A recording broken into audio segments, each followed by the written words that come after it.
Hello, everybody. Ella J here on behalf of WrestleZone, and today I'm joined by the God Queen, Delmi Exo. So, how are you doing today? Hi, Ella. Nice to be back on the chat with you. I am doing fantastic. I mean, you, my friend, obviously, we've got exciting news that just recently emerged surrounding yourself, which we'll get to in a bit. But I kind of wanted to start off today by talking about some stuff that kind of led up to it. Basically, you recently said in another interview that 2022 was a quote, rough year for you. Now, if you're comfortable, of course, can you kind of elaborate on that a little bit? What facets of last year did you find yourself struggling with? So actually in 2021, I got into a car accident on Thanksgiving. And I didn't really have like a serious injury, Yeah. but back was kind of a little messed up and roughed up from it. And two, it totaled my car completely, and I wasn't in a place where I could just upfront the money to pay for a car. Yeah. Especially because I had just started grind and I wanted to put all my focus into that. I wasn't going to exactly like be able to have the means to put myself first and get a car and then also balance financially running a wrestling promotion. For the entire year, I don't want to like say this in like a way to feel sorry for me, but like I was very humbled taking the bus to work, and a lot of my coworkers were really sweet and like offering me rides, and it kind of put me into perspective of like not having a means to get from like point A to point B, and I had not taken for granted that, but it had definitely put me in a situation where I was just like, man, like I just want my freedom. I felt like I had to be so dependent on people and dependent on my partner, and like just like I didn't feel like I had like control of my own life. It felt so strict on what my schedule was and what I was allowed to do, and I didn't take out any other bookings because I wouldn't be able to get to them. And Yeah. um I really just like worked to make money and like save for a car, and it just felt like a never ending story, and like it was just never going to happen. um on top of that, like I feel like with wrestling itself, I was trying to build myself as a character, as a singles competitor, and Yes. it definitely gave me like a lot of doubt with being able to stand on my own, because a lot of people would just like constantly bring up the tag Sea team. stars. Yeah. Yeah, and as proud of as I am of Sea Stars, it almost felt like it was weighing me down, and it felt hard to be able to be proud of something because it just felt like you couldn't do better than that. I put into perspective, like whenever a band from like back in the day, like you can picture like ACDC, if they were to put out a new album and like say it on stage, like, all right, we're going to sing a song from our new album, the crowd's going to be receptive to it, but then they're going to be They like, want the classics. yeah, they're like, pay back to black. And I'm so young that I'm not trying to be a nostalgia act. It's just felt so, it got to me a lot, and it felt like I didn't have any value in the ring. Grind was doing great on that end. So on that perspective, like grind is my baby. So it felt like uh almost like a mother when they have a kid and they lose their identity. That's kind of how I felt last year. Like I felt like I was the owner of grind or a C star, and I wasn't Delmi. Like there wasn't room for me to be myself. And then outside of wrestling, I just had that weight of not being able to, you know, oh, I want to go grocery shopping at like Trader Joe's. Like you couldn't do that. I couldn't do something as simple as that. Like I would have to, okay, I would have to take a bus here to then get here, but it doesn't take me back to my like city. I would have to take, it just felt so, and I know that's like an everyday problem that someone can go through. So Yeah. I don't complain. But when things are stacked like that, it seems like the smallest thing can just feel so big. And it's again one instant in your life basically like changed your entire like 2022. Well, first of all, I am so sorry that that happened to you. I'm glad obviously you're okay now. Did you sustain like serious injuries at the time, or how is your body doing physically since then? Honestly, because of wrestling, because we're so used to impact, I think that's what helped me with the Okay. car. I did like I had a lot of adrenaline when it initially happened. And Yeah. so I just in go mode of like, okay, like report it, okay, like process all this. And then the night of like laying down, that's when it finally like fell apart and I just couldn't like sleep on my back for a Yeah. while. I started like rehabbing it. I have my certification in um physical education. Actually, I have my NASM certification. So I know a little bit about fixing my back, and I was able to like compete in a deadlift competition in order to like have a goal to like strengthen my back. Yeah. Um Thankfully that wasn't too big of an issue. By like April I felt good. What did suck was the PTSD that I got from being in the accident. And like anxiety is something that like a lot of people talk about with like small things of like social situations. But for Yeah. me, it was I couldn't picture myself going somewhere.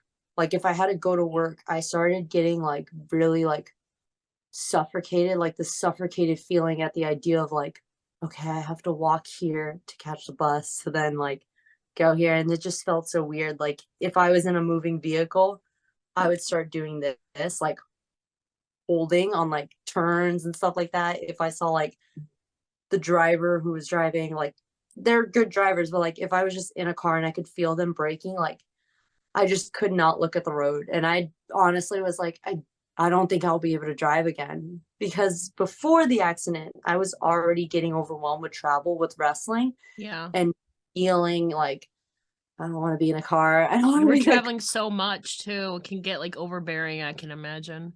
Yeah, especially like if you're outside of the tri-state area and you're trying to get to like a venue like Ridgefield Park, crossing that George Mhm. Washington Bridge is an absolute nightmare. Like it's a nightmare. I don't understand going to Worcester. Kelly Square is a little bit better now that they have the roundabout. But I Yeah. remember back when it was a free for all, it was awful. So like things like that were starting to pile up. And then once the accident hit, I was just like, I think my driving career is done, which was awful because I was like, that's the only way I can like do things with my life. I don't live in like a big city that's like New York. Like you don't need a Yeah. car. But like where I live, it's you kind of need to get places with a car. How have you coped with the anxiety? I like you said you don't like I mean you're still traveling a little Mhm. bit, but I did notice even obviously your matches kind of most of it was just that grind basically in your backyard. So you've lessened your Yeah. appearances a bit like the second half of last year. But how have you kind of been coping with the PTSD and the anxiety of it all? I'm sure it's still an ongoing thing for you, I can imagine. Yeah, it's gotten better. I will say significantly better. And now that I do have a car, I just got a car in December. That's good news. Yeah. So since then, I've been like trying to practice driving places that I'm not used to. Like Thursday, I went to 5 different places in one day, which I know that sounds crazy, but it's like No, you I've start small. yeah, Build it like build it up, yeah. I was comfortable driving to and from work, and I was comfortable driving to Rhode Island with my mom because I know that route. But if I have to drive somewhere where I don't know what the parking lot looks like, that can be an overwhelming Yeah. issue. But Thursday I was able to drive to 5 different places. So that's progress. It Um, is. Here, in order to start helping, I started running during the summertime. I picked up running and hiking, and that kind of helped. You get like a runner's high, and so that was something that like felt very therapeutic. Going outside and like getting vitamin D helps a lot. They say a lot of people who are like vitamin D deficient suffer from depression. So like yeah, if you or someone you know does have that issue, I definitely recommend like putting the phone down, put the screens away, and like, go outside and like even if it's just like 10 minutes, like, do something outside. it's really rewarding. I mean, I myself, I work from home, so I don't honestly leave my house a lot, and I don't drive either, but that's my own doing. So like I can relate on that level of like, I don't drive either. So I can imagine though your work is elsewhere though. Obviously you have your what they call the shoot job too as well. But I know at least a lot wrestling wise, I assume kind of a lot of that might have to do with why you felt like you weren't going to do a lot at the beginning of this year when you were looking at the scope of 2023. You said that you didn't feel like you were going to do a lot. Obviously that's changed since then, but would you say that that's kind of a fair assessment to make why you felt you weren't going to do a lot based on everything that happened last year and kind of 2021? I felt like I wasn't going to do a lot because a lot of the connections that I could have made the year before weren't made. Okay. Kind of like with wrestling, if you're not in the ring, you're kind of forgotten. Yeah. There's so many wrestlers out there that it's so competitive, especially nowadays. And so because I didn't have such a strong 2020, going into 2023, I felt like, well, it might just end up being the same thing. Like I'm gonna have to hustle for bookings. Not that it's a bad thing, but I'm just gonna have to like reach out everywhere and see if anyone will take a chance on me. Because that's what it is that someone could look at me and be like, oh, I didn't hear about what she did last year, so why would I bring her in? Which is Yeah. fair. That's a fair assessment to make. Um, However, what did definitely help me and like bring my confidence up was my match with Emi Sakura. Yeah. That match means like so much to me, and having her like give me like so much like advice after the match was just like insane. Like we got to the back and she was just like, oh my god, like you're perfect, and I like wanted to start crying because I just like emotional now, but like it just felt so like worth it. And like after having such a hard time, like I didn't have a lot of confidence in going into the match. Like Take a I know moment. a lot of people probably like doubted that I should have been in the ring with her, but like having her, I'm sorry. It's okay. Take a moment. But like having her say that and having her just like say like your drop kick's one of the best I've had, like I've taken, like you hit so hard, you're not afraid to get hit. Like her just telling me like, why aren't you on TV? And like in my head, I'm just like, I don't ever think I'm ready. Like I just don't. I didn't feel like anyone saw it, and I didn't see it. But like, yeah. I again, I feel like a lot of people, including myself, can relate to that, that self-doubt. But obviously, you also got some valuable feedback there from Emi Sakura, wrestling freaking legend. So I hope Yeah. for you, in that moment, like to have Emi Sakura to praise you, I hope that was, I know we're all like humble and sometimes even me, I don't take like compliments well. It's like a weird thing, I'm sure you can relate to Yeah. that. But what was some of that feedback? What else did you learn from her? Obviously you got some good compliments, but what else did you take away from that? Um, I think something that like really hit home was that just like I was so nervous to wrestle a match. And in my head I like couldn't remember everything that we called, and I didn't feel like we called a lot, but my brain was just so like scared because I was wrestling someone who was like one of my heroes. Yeah. But my body has been trained to do this, and so like going out there, like everything fell into place because if you put in the work, like that's like a basketball player on his worst day, he still knows how to shoot a basket at the end of the day. And so that's kind of what it is. It's like you can do these things. Like your body knows how to do this. You've trained for this. Like you can't be afraid like forever and like take a chance on yourself. I just think it was like really like eye opening. So many people like came up to me after the match, and people still do to this day, and it's just like I don't think I've actually ever like spoken to anyone outside of you about how much it's meant to me. So that's why I think I cried a little, because I just like, I was at work, like it was for grind. So I think I wrestled a match and I was just like in the back with her for like half an hour, maybe, like just like having her like go over each and every part and like putting me over and like just really proud of the match. And she was just like, that was my favorite match of this year. And it just felt so surreal because I'm just Delmi. Like I'm not a girl who's like, I don't come from like the best wrestling school. I don't like do all the TV dark tapings. I'm not someone who's like, super indie darling or the next in line. I just felt like I was just Delmi and I didn't have an identity last year. And so like ending it off where like your heroes telling you like go out there, like you could be doing so much in wrestling right now. It just felt like that's what I needed to hear. Isn't it crazy how, like, for me on the outside looking in, yeah, I felt like, people have off years sometimes, but even just seeing it, I feel like you are one of the constant names.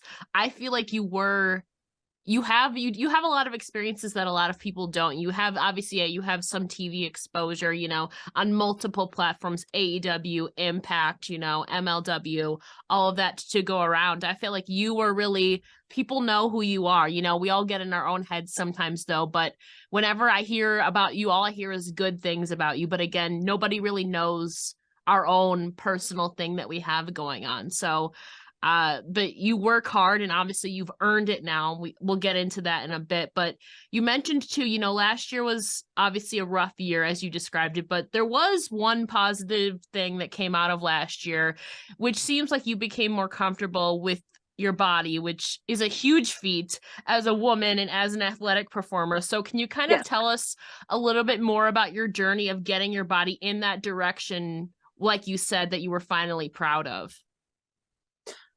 So I think I actually did talk about it with you a little bit in our first interview where back in wrestling, like it wasn't okay to be like a girl doing your makeup in the locker room when I started. Yeah. You got judged a lot. It was like, oh, you're not taking it serious because you're, God forbid, you're like doing the makeup part and like looking like a girl. And so, me already naturally being like a tomboy, I like took that and then I went even like further and like I kind of just gave up on how I looked at shows. Like I was always comfortable. I mean, I like didn't put an effort into how I look. I didn't really like I like ate healthy and I worked out, but it's not like I was like confident about the way I Yeah. look. Like at a point where I was like, yep, this gets me through with wrestling. Like I can lift people up and I can like do all the things that I physically need to do, but I didn't feel like a woman. I didn't feel like a girl.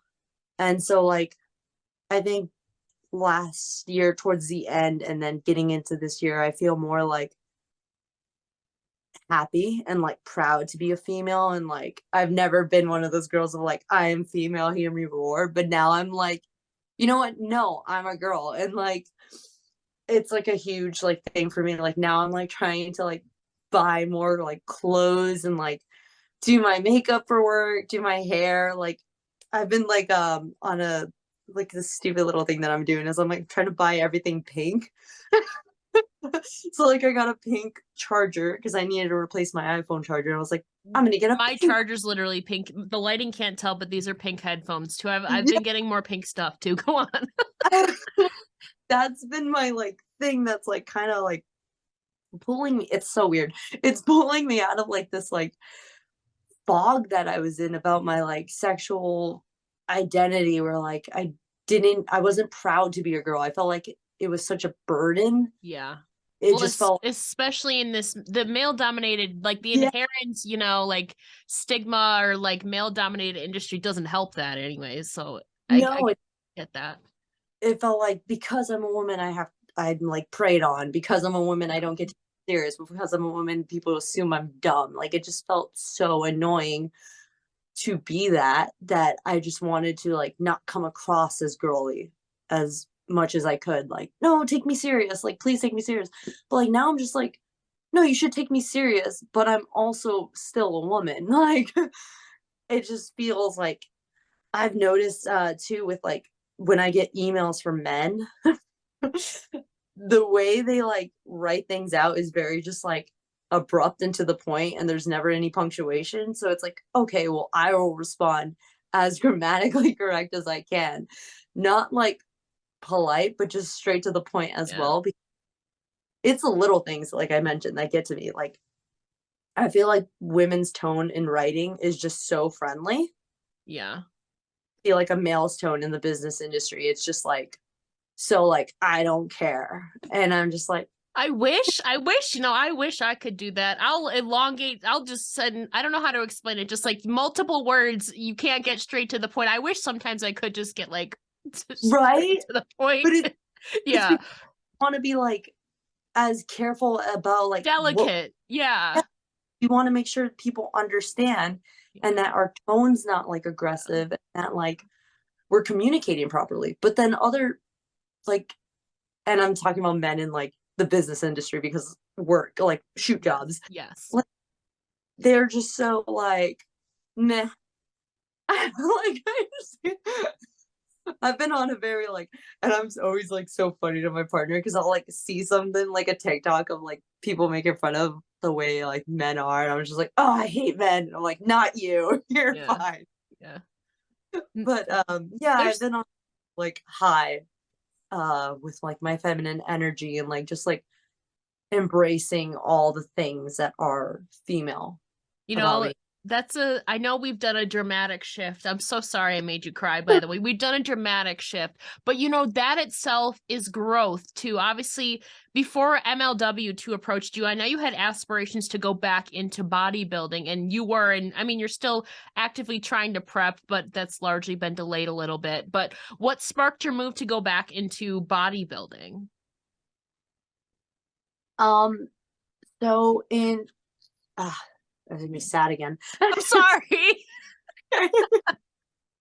in I in really 20 didn't mean to. in 2019 at the end, I like competed for my first show. Yes. I knew I was already going to go away to Japan for Marvelous in January. Um, my father got diagnosed with stage 4 cancer in December. So a few months after my show was in October, I believe. And he was sick between that time. And I guess I had blocked this out. My boyfriend remembers, because he was just like, now that I'm getting back into it, he's like, well, you're like probably at a better like point in your life right now. And I was like, what do you mean? And he was like, your dad was sick the whole time that you were prepping. And like, that kind of was like off for you. And I didn't remember that anymore. But when I left for Japan and I came back home, I ended up only having like a week with my father before he passed. And so I kind of blamed the sport a little for taking away like the family time. I kind of blamed wrestling and like being so focused on bodybuilding for taking away time away from like my family that I could have just spent with them. Um like a lot of wrestlers complain about how like we miss a lot of days with our family. Like we miss Yeah. birthdays, holidays. There's a lot of shows I'll see running on like a holiday like Mother's Day. I'm like, why? Like, go away. Because it just makes me so like upset, because I would have like 4 years ago I would have taken that booking and not thought twice about it. And I remember like skipping out on like family dinners because I was on bodybuilding, like I was prepping, and like it was so important to me. And now I like for a while, for like maybe 3 years after my father had passed, I was just like, no, I'm not gonna like prep and stuff. And that did like end up messing with like my body. Like I gained a lot of like unhealthy weight and I lost a lot of muscle, but I think I needed that time to heal and like be able to just live life and just like, oh, we're going out drinking, like okay, I'll go out and hang out with my friends, or like, oh, okay, like I'll eat a birthday cake, because I wouldn't do that. And like this bodybuilding prep that I'm doing now, I feel like I'm trying to have like balance and like not like I'm taking it serious. My whole diet's on point, but I'm not going to events because I'm on a diet. Like I'm not making it other people's problem that I'm on prep, or I'm not taking away from other people's time because I want to do this. It's less selfish of me this time around. And I think that's because I'm a lot older and I'm a lot more mature than I was when I was 22. Yeah. I feel like too that itself is growth too. And obviously, again, plans have changed, but at the beginning of this year, when you were kind of in that uncertainty phase, where was your head at in terms of what you wanted to accomplish? Obviously, you have and still do have pro wrestling grind. That's probably one. But at the start of this year, what were you hoping to do personally and professionally as you're kind of getting yourself back on track, like we were talking about? So I had after the Emmy match, I was trying to think of like what I should do. She had told me to reach out to AEW, but I wasn't really sure about that being like a next step for me. Yeah. Um, I wasn't looking to do TV. Knowing that she had told me like, "Oh, you're ready for TV." I kind of wanted to like build a name on the indies so that way if I did get a TV opportunity, it wasn't like they could just ignore me. Like I Yeah. wasn't gonna go in to do like a match and then it's like, okay, next week, like it's just a flash in the pan is the term. I wanted to kind of like I don't want to say AJ Styles because it's not that big of a level, Yeah. but when AJ Styles showed up at WWE, you knew who he Yes. was. So like I wanted to be at a level of that where like I can show up on TV, but you know who I am. I don't want to be like someone who just shows up on TV and gets squashed. Um, and so that was my thought. And I kind of like threw out this big goal. I'm like, I'm gonna wrestle 100 matches. And I was like counting out. I was like, I think that's doable. If I do like 8 a month, that should bring me out to like Hmm. 100. I'm not gonna be able to hit 100 matches, spoiler alert. But in setting that goal, I did come across like other things. So I have my bodybuilding show that I'm prepping for.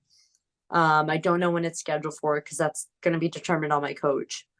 And then with grind, I am like focusing on the women's division this year and like trying to build up that, which last year we did not have our dates in advance. And so when we did reach out to a female talent, they were already booked Yeah. because they get booked out so far. It's insane. So now we can actually like message talent like 3 months out and like lock them in. And then MLW had reached out to me for their tapings. And then from there, that's when the whole contract talk started. But obviously, you mentioned pro wrestling grind, which the last time I talked to you, you were just getting grind off of the ground. And now that, grind has surpassed its 1 year anniversary back in October, how are you feeling? I know you help run it, but for those who don't know, can you kind of give us a little bit more insight into your exact role of operations? Yes. So I would say me and Rip are both booker and promoters because we both like split the role. I do a lot more of the promoting just because it's something I'm a little more like hands on with Yeah. and kind of like does more day of like with setup and like running the show on then. Um, it's such a well-oiled machine right now. I think because the people that we work with, we've known since like we've been wrestling in Yeah. the beginning, and like we have people like Tony D, who's does a Tony D joint. I've been Yeah. I've been friends with him since like WWR started, and we were wrestling there. So like, that's always cool to have him. It's just such like a family. Like everyone has known each other for such a long time and everyone does the best at their role. Like our cameramen are some of the best cameramen that I know.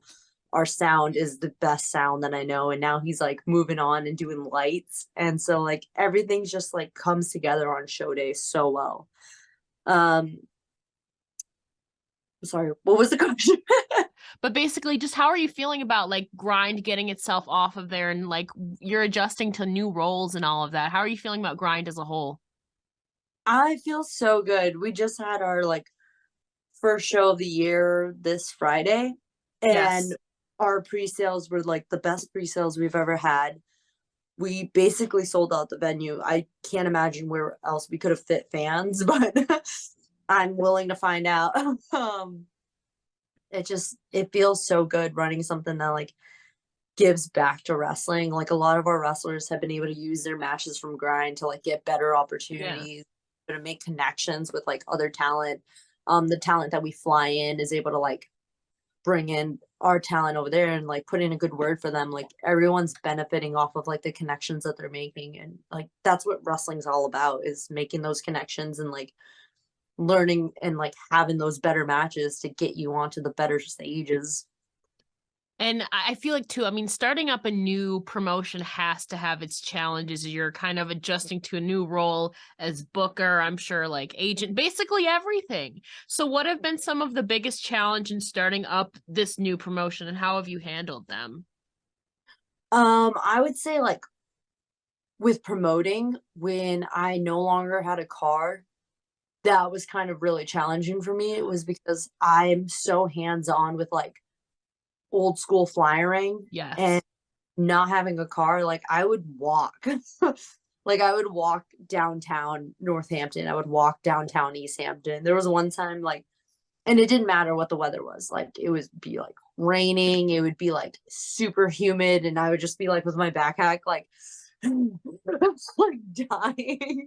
There was one time an Amazon worker like caught up to me and she's like, "Man, you're like on a roll today." Just following the path. Okay. So sad. But it was something that like meant so much to me, and I wasn't Yeah. to do it. Like our all of last year, I felt like we were hustling to get people into like the seats. There was just like this like plateau where we couldn't get people in the door. I think we would like get like 70 people in on show day, like if that. And like, don't get me wrong, like the crowd was great. The crowd that would show up was like very well educated, very respectful. And so I'm so thankful for that. But that would kind of like leave you a little bit defeated, like, oh man, like what are we doing wrong? Like we're missing something. Like Yeah. it just felt like basically like you have a product and you're trying to get it to sell. And Yeah. so if you end up with like you make 20 cupcakes and only 8 cupcakes sell, you're gonna feel a little like sad and disappointed. So like the product was great all of last year. Trying to get it to be sold was the hard part. It's kind of a trial and error thing, I imagine, especially in the early days. Like experimenting and like marketing yourself is so important in like anything you do. And you were kind of adapting onto a new role too. But you've been booker slash promoter for, about a year and a half, year and 5 months now. Has being in those two roles changed your perspective or impacted your thinking or approach to other aspects of wrestling? Because I know some people, sometimes it's hard to get out of like that booker or promoter approach, I feel like. Um, I do think because I was a wrestler first, Yes. just try to like be fair to the boys, or like, and the girls obviously, but the boys is just like a term used for Yeah, yeah, wrestlers. yeah. I always try to be like fair to the boys in terms of like who I'm putting them against and like what opportunity I'm putting them against. I don't like squash matches. That's like a normal thing in wrestling. So like that's Oh something I yeah. that's just something that I wouldn't book. I wouldn't waste someone's time doing that, like to them. One, it's also like not good for people's confidence unless they know and it's like TV and like they know because they're signing up for that. But like on an independent level, Yeah. if it's not someone who's a student, I just don't do it. I agree with you. Yeah. Um, and then things like travel, um, missing certain dates. Like Travis couldn't do a date and he was just so apologetic. And we are like, yeah, man, it's all right. You told us ahead of time that you were still like on and off on if you could do it. So we'll just like replace you. It's fine. And then he was just like, again, I'm sorry. And we're like, oh my God, like our promoters mean about it. You have to pull off. Like, we'll find someone to replace you. You know, it opens a spot for someone else who probably wanted the Yeah. book. Don't worry about it. There's like some things like that where like Mhm. can be like very like scared of a repercussion, and I'm just Yeah. like, I don't care. Like, I'm so sorry I'm running late. Like, as long as you're safe. Yeah. Yeah. I feel like too it helps that you kind of have that wrestler first mentality. You've like worked your way up, whereas some people don't have that experience as a wrestling booker, and then just like they have like other business stuff that's not wrestling. So I feel like that's kind of a good mergence to have. You have that experience as like you said, you've humbled yourself as a wrestler, and now you're going into it, you know what Yeah. it's like. Yeah. There's also like things with like the internet and like marketing. Like I know like sometimes I've been in group chats with like a promotion and it's just like they'll kind of not yell at the talent, but scold the talent, like, you guys should be promoting the show. Yeah. I do agree with that. But at the same time, like sometimes like a wrestler could just like forget. True. Like Yeah. they have like 8 other bookings this month. They probably are just promoting as the weeks are coming, like, okay, okay, okay. Yeah. So not so much as like they're like malicious about it, like, I don't want to promote that show, like whatever. It's just like they could just be busy, you know?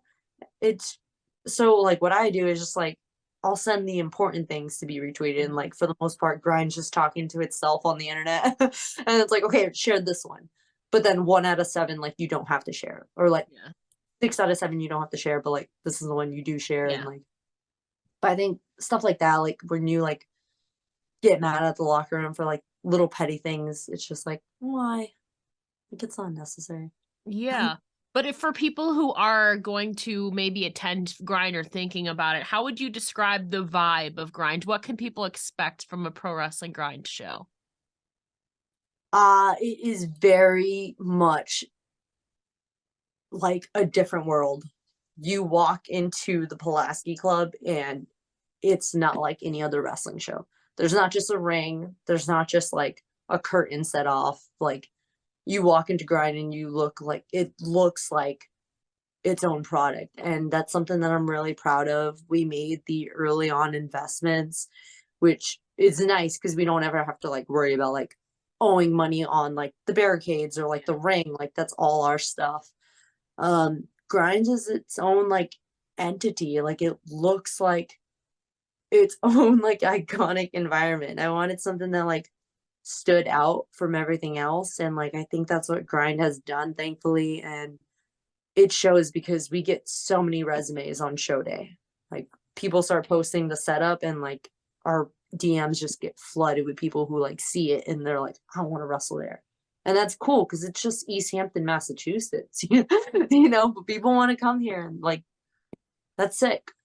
I like the Massachusetts area just itself is a huge like hub. There's so many amazing promotions, and obviously it's basically in your backyard. But we're talking about pro wrestling Grind. You were alluding to earlier that obviously you're trying to grind you're grinding to carve your own name as a singles competitor. You don't just want to be, like you said, a nostalgia act. So since you've kind of adapted to this role, you still do some tag team competition every now and then, but as you've adapted to more frequent repetitions in singles competitions, what changes or growth have you seen in yourself or your work, you think? Definitely like the way I put together a match now. I always knew the way to call like singles matches and how Yeah. competitive it could be. But now it's just like on another level where it's not like the regular ABC formula. And I think it's because of Grind and because I had to watch such a high level of talent. Like, there would be some shows that I would just take off because I just thought like, okay, there's gonna be too much to do on show day. Like, I'm not gonna have time to call a match as well. And so having to watch like a whole show of Grind live, it just like excites you and like your creative brain just like goes to a higher level. That's something that like I'm really excited about because now like when I call a match, instead of saying like the simple things that you learn when you first start, like arm drag here and like Yeah. like now I'm at this level where it's like, okay, tease this, sneak out of this, back, like different things like that, all the transition pieces, callback pieces, like stuff like that. It's pretty cool. It's hard to explain, but like it's hard to explain because I know you don't like put together matches. Yeah, Like, I've been there before a show though, because I was doing media for an indie show during Mania weekend last week. So I got to see firsthand though what they were doing in the ring before doors opened and all of that. yeah. So that was my first time like seeing them like try stuff in the ring, like talking over, we're gonna do this spot, this spot. So I mean, I was actually going to ask you this later. I was curious to know your creative process or approach for those instances where the script is looser, you can do more with that, so that kind of answers that a bit. That's interesting. Yeah. I also always like something that I always go into is I don't really like start calling what I do first. Like a lot of people go into a match and they're like, okay, well, I want to do this, this, this. And what I do when I call a match is kind of like the Mick Foley approach, where I ask my opponent, like, what do you have? Like, what would you do here? And then I add something to change it so it doesn't look the same as their last match that they had. So instead of maybe a drop kick that they do, it's slip out of this, push me off, I'll hit the ropes, come back, drop kick. And that's like a very simple example I could, but just something like that so it looks different. So if someone who has seen their work doesn't see like, oh, that's that spot, it's a different take on a spot that they've done. Yeah, and I feel like I'm curious too how much I don't book matches. I don't really know. But obviously that's a lot more of the physical action too. How much does the story, again, some of it is improv, of course, but how much of the like storytelling aspect do you plan ahead of time typically? Um, for me now, I think I do call all of it. If I'm someone who will take control in the middle act, Yeah. then I do not call what my control is, because my controls, I might call one thing that I'll do to make sure they're comfortable with taking a move, but my controls are very simple and like very connected, where I'm not Yeah. leaving my like am on them, or like it's something simple where like I can just do or call to them in the moment. Um, but then if I'm someone who is like on the first act, like that's where most of my offense is, and then I do the comeback section, then I'll call like all of it just to make sure that they're comfortable with taking a move and that they understand how it works. Like Yeah. transition. Cause like Friday, the guy who I ended up wrestling, he was trying to remember how to do the swing around for the Northern Lights. Yes. And he was getting a little bit confused, and I was also confused because I was like, I do this exact move. So I don't know what you're like. It was weird. It was like a mirror. I was like, wait 1 second, let me do it to you, and then I'll be able to tell you, because I couldn't remember which arm I should feed, because I remember which arm I would grab of his. Yeah. But it was funny. It was one of those things like, I do this move all the time. I don't know how to explain it. Let me do it real quick. I feel like, and obviously it's blending all those aspects together. Wrestling is one of those like unique sports, where it's like theatric performance, but also like the physicality. But, we were talking about this singles run as you've been embarking on that, came along with a new nickname as well, the God Queen. So what prompted this moniker, or does it like hold any specific meaning to you? I'm very curious. So during the pandemic, I got into like Suzuki and Bruiser Brody. Yes. Rip, my partner, is a huge fan of Bruiser Brody, and like a lot of people probably know. And so I just started watching those matches, and something that they called them was God King. And that just sounded so cool to me. It was like, whoa, that's like next level. And so that kind of was like a subconscious thought. And then post car accident in January, I knew I wanted to come back into wrestling and have my own singles run. Yeah. Want to do something that would be so similar to Sea Stars. And if I just stayed with one of the boys, then people wouldn't distinguish it. So I knew I had to be a heel, like a villain character, because if I just came back, I would be like the happy go lucky Sea Star. And so I needed something that sounded like aggressive and confident and like, this is me. And I remembered God King, and I was like, well, let me just feminize it. And so I started running with that. And at first, like a lot of people were like, what does it even mean? Yeah. So how do you interpret that? I steal what like Eric Bugenhagen. I'm a huge fan of his like YouTube videos. He does a lot of workout videos, and he Okay. always like, it's a mindset. So I started just saying that, like, God Queen, it's a mindset. It's not like if someone were to do like a god character, they're like Yeah. From the heavens. It's not like if someone were to do a queen gimmick, they're like, oh, I'm from this city. I'm just like, no, I'm just a badass and I'm confident. Like it's a mindset. Like I'm the number one.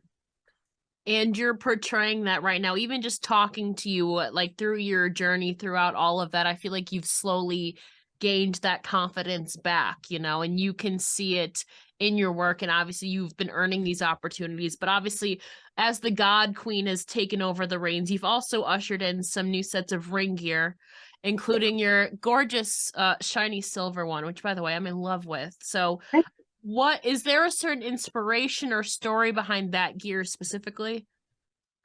So I started switching to a two-piece Yes. because I'm more confident about my body.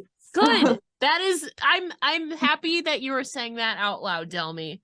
And then when I started doing the God Queen, the little crown symbol on my trunk is actually like the Jughead crown. If you look, it's just like a little subtle detail. So it has the little circle in the thing for the pins that he has. And Jughead is such like an outsider character, and he's like the weirdo and stuff like that. So I like to keep that there because now I'm just a confident outsider. I'm still Delmi, who was always like quiet, you know, shy person. But with the little halo above it, it's like I've leveled up in who I am, and I'm confident in who I am. And then the font that I have, now I switched over and it's the Naruto font for God Queen because that's like my number one favorite anime. Yes. It's just it holds such a strong place in my heart. And of course I just wanted to like layer a bunch of random stuff because that's how like Joshi wrestling. Yes. Like. Billy Stark's perfect example. Yes. Yeah, but that would bother my OCD. Fair enough. Your stuff is all one color. It's just there's different patterns layered in there, like subtle patterns. Fair. That works for her. But if I had to, because I make all my own gear, if I sit there and sew it, I would like freak out and go crazy. Just like need to walk away from it 20 times. So I just wanted to like layer. I ended up doing different types of fabric material instead of doing like different colors and patterns. Yeah, and as you kind of alluded to, you certainly have leveled up. You know, we've kind of danced around it, but obviously there was the recent news that you have officially signed to Major League Wrestling as you hope to make your own mark on the women's division. Of course, you were there during the part of the early days as they're molding their women's division. So what enticed you or drew you into signing with MLW now? Obviously, part of it, you know, you were recuperating from a lot, but why was now the time for Delmi Exo to make her mark, her true mark in MLW? I think because they offered me as a singles competitor, and that was something that meant a lot to me. When I was reached out to work with them, it was for a tag booking initially, and informed them like about briefly like Ashley being out with injury and just me working as a singles for this year. And so they seemed hesitant at first. I think just because on paper that's the spot that they had, and they're like, okay. And then it ended up coming back and it was like, all right, singles opportunity. And then as we talked through for the contract, it was just like, okay, like if there's ever a time to be able to take a chance on myself, now is the time. And I do like how free MLW is with the talent being able to put together their matches. Yeah. Johnny Fusion was saying that they're not they don't micromanage is how he put it. Yes, they definitely like they understand that like, hey, we booked this person because we know they're smart, like ring wise. Like why would we try to dictate that? And that's something I'm like really appreciative of. And obviously, you're here now. What does the God Queen hope to accomplish in MLW next? You're there. The first time we saw you, you know, you were still with the Sea Stars. Now you were here as the God Queen, as a full-fledged singles competitor. What do you hope to do in MLW now? I'm looking for that belt. That's a nice women's title. I think it'd be crazy were to like to go all the way and like get the world women's championship. That'd be insane goal for me. I've never held like a prestige title like that, and I haven't held the title in quite some time. So I am looking to, you know, take advantage and like be on top of the division. And like, we have to recognize obviously the current MLW featherweight champion, Taya Valkyrie. She's been holding on strong, I want to say since last May it was. So she's coming up on a year.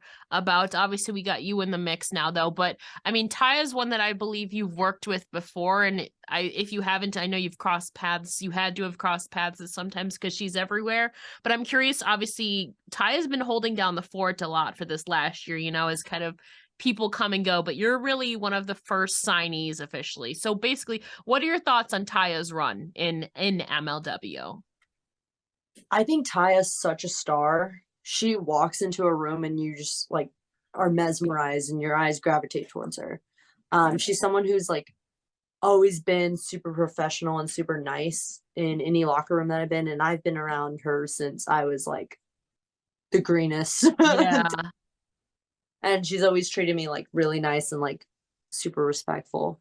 Her having the belt right now and her being the one seems so cool because she was there during the Lucha Underground days, and so she goes back with a lot of the people in the company, and it just feels so cool seeing that evolution of like her being such a top female in the lucha industry. And I know MLW is really huge in like lucha wrestling, and so I really respect that, especially being like Mexican American. Like, I don't have such a huge lucha background, but the respect that she has for like my culture and my people, like I really appreciate that. And to kind of close things out, we've had quite a talk here. Obviously, Taya Valkyrie has been holding down the fort, but we've seen a lot of newer faces popping up too as well. We mentioned Billy Starks was one. Obviously, Becca has entered into the fray as well, who I know you are very familiar with up in the New England area. So if you yourself, though, right now could phone in any free agent to test the waters of the MLW women's division, who would you like to see and why? Ooh, that's an interesting thought. Who would I like to see? I would definitely like to see Jordan Blade get in the ring. Yes, the submission sniper. He's a killer. And she would do great. Like they love catch wrestling is one of the items that they do Yes.